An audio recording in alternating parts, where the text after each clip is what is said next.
У собаки была чудовищная рана на шее, но, несмотря на это, она смогла пробежать несколько десятков километров. Силы все же покинули пса, он упал, правда, к тому моменту судьба привела его просто к порогу дома, где жили заволонтеры.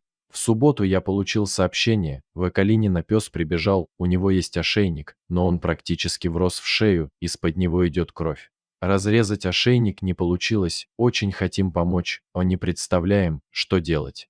О собаке мы написали в местном паблике, подумав, что ее могут искать владельцы. У нас была слабая надежда, что хозяева найдутся, но этой мечте не суждено было сбыться. От хозяев пса не было ни слова, зато пост увидела девушка, которая помогла доставить собаку из поселка в город и показать ветеринару. Уже в клинике сняли ошейник и оказали животному помощь. На ночь пес остался у девушки.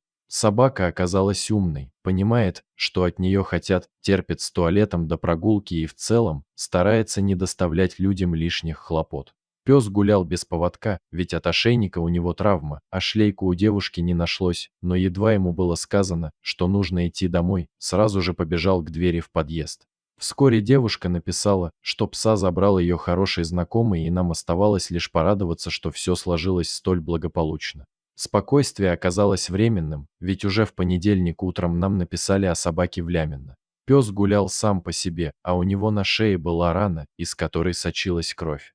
По описанию собака была похожа на ту, которую забрали из Калинина. Через несколько часов позвонила волонтер Алла, которая рассказала, что у одного из подъездов ее дома лежит пес с ранной на шее. Оказалось, речь идет о той же собаке, которую забрали из Калинина. В этот раз он вновь утратил силу у дома, где живет волонтер.